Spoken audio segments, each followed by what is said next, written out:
Bonsoir Haroun. Bonsoir. Vous êtes humoriste, un pince sans rire, un humour assez décalé, parfois absurde, Ouais. on peut dire comme ça. En attendant de retourner sur scène pour votre nouveau spectacle intitulé Seul au théâtre Édouard VII, eh bien, vous avez décidé de vous glisser, non pas dans la peau d'un humoriste, quoique, mais dans la peau d'un philosophe. Avec ce livre que vous avez écrit, Les Pensées d'Héractète, c'est aux éditions des Équateurs. Héractète, ça sonne grec, on Ouais. dirait un penseur grec, C'est mais ça. c'est pas un philosophe grec. C'est pas un philosophe du tout, c'est même pas un être. C'est une invention de l'esprit pour jouer avec ces citations philosophiques qu'on aime bien sortir et qui parfois sont sorties de leur contexte. J'ai voulu jouer avec ça et j'ai inventé un philosophe pour briller en société. Briller en société. L'idée, en gros, c'est cette invention de philosophe, c'est désacraliser un peu aussi la philosophie. Oui, parce que j'adore la philosophie et je trouve que parfois on la trouve inaccessible alors qu'elle l'est. Il y a certains auteurs qui sont très marrants, même parfois qu'on peut qualifier d'humoristes. Et j'ai voulu montrer que, pas en faisant de la philosophie, en me moquant un peu de la philosophie, que c'était accessible et que moi j'y avais eu accès et je ne suis pas plus intelligent que les autres. Oui, alors que ce n'est pas forcément toujours le cas. Vous donnez d'ailleurs l'exemple de Bergson, Ouais. le philosophe. Vous avez essayé de lire son bouquin, voilà, Le Rire, et vous Ouais. n'avez rien compris. Ben, en plus, la couverture, elle invite vraiment à le lire. Et moi, j'étais jeune quand j'avais commencé à le lire. J'étais très déçu par le sérieux et l'austérité de l'auteur. Mais c'est quand même intéressant finalement. Hein. Mais c'était pas si drôle que ça finalement. Vous l'avez relu plus tard.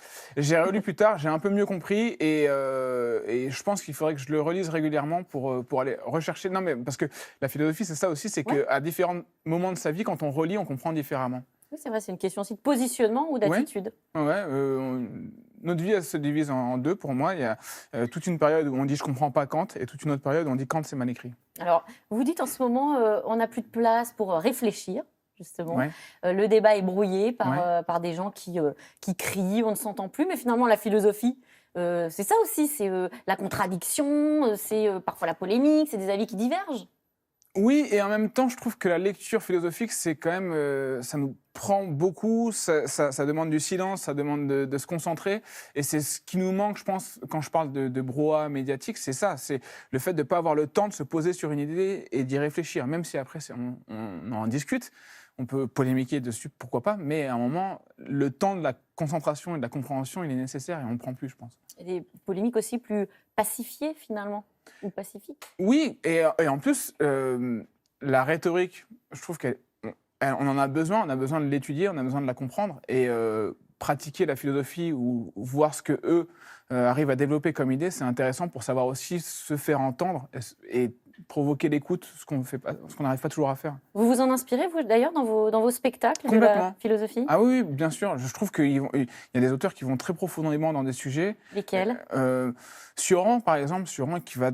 Qui n'est pas un grand comique. Non, pas du tout. Mais il va. Et encore, il y a des phrases quand même qui sont amères, mais où on voit quand même qu'il a un certain humour et il a une certaine Noir. autodérision. Humour noir, oui. Mais il va très loin sur la question de l'existence, sur qu'est-ce qu'on est, et pourquoi on est NE.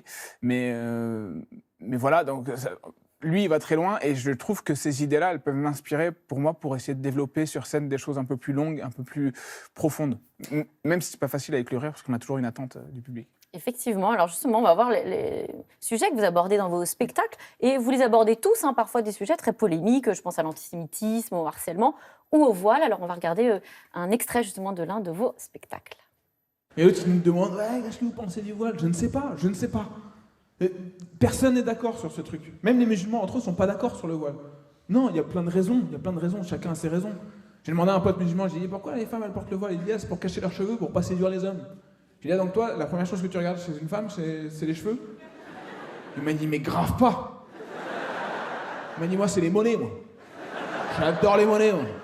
Moi ma femme elle a pas le voile, elle a les chaussettes de foot. Voilà, les chaussettes de foot. Oui, mais en fait, c'est aussi, enfin, c'est intéressant parce que je voulais défendre là-dedans que la pluralité de pensée qu'il peut y avoir dans une communauté qu'on pense unie et qui ne l'est pas forcément. Il y a plusieurs courants philosophiques dans l'islam et je pense que c'est normal qu'il y ait des discussions autour de ça et c'est bien. Mais ce qui m'intéresse, c'est ça, c'est de montrer qu'il y a de la contradiction un peu partout. Comment est-ce qu'on fait justement quand on est humoriste pour pas franchir la ligne rouge? Est-ce qu'on y réfléchit? Je lisais que vous disiez ce qu'on se dit entre nous. dans un café, moi je veux le dire sur scène.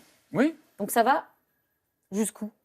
Mais ça va jusqu'au fait que quand on est dans un café et qu'on discute de quelque chose avec quelqu'un qui est concerné par le sujet, si la personne n'est pas vexée et qu'on arrive à discuter encore avec elle, ça veut dire qu'on n'a pas franchi cette limite, même si on peut dire des choses très dures. Et je pense qu'il y a des choses dures qu'on peut dire à des gens qu'on aime. Donc, Que vous avez d'ailleurs Coluche, qui est un oui, et je me pose toujours la humoriste question. qui vous inspire aussi. Bien sûr, mais je me pose toujours la question, est-ce que dans le public, il y a des gens concernés par ce que je suis en train de dire? Et est-ce qu'ils vont rire de ce que je suis en train de dire? Et est-ce que ce que je dis, ça peut être dur pour eux, mais ça peut aussi leur permettre de s'ouvrir à ce que je pense, ou enfin à ce que d'autres pensent. Et d'ouvrir la réflexion. Et je pense qu'on le sent, quoi qu'il arrive, quand on est en train de rigoler, on sent s'il y a une volonté d'aller vers ou de se moquer en montrant du doigt bêtement. Alors, en parlant de réflexion, votre livre illustre bien ce ton-là, puisque vous réfléchissez, page 82, à l'histoire. Et vous dites que l'histoire est un show, un spectacle qui soigne sa dramaturgie. Ouais. Ça veut dire quoi pour vous? Ça veut dire que je pense qu'on retient beaucoup les événements de l'histoire un peu par voyeurisme. C'est-à-dire qu'on est fasciné par les guerres, les morts, on a envie qu'il y ait des batailles, on aime bien les films historiques avec plein de gens qui se tuent.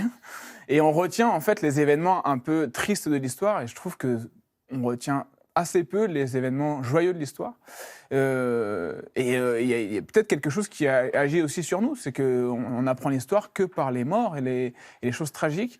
C'est parce que je parle de Notre-Dame et le fait que l'incendie de Notre-Dame va marquer une date importante dans l'histoire de Notre-Dame, sinon on n'aurait jamais parlé de cette année-là.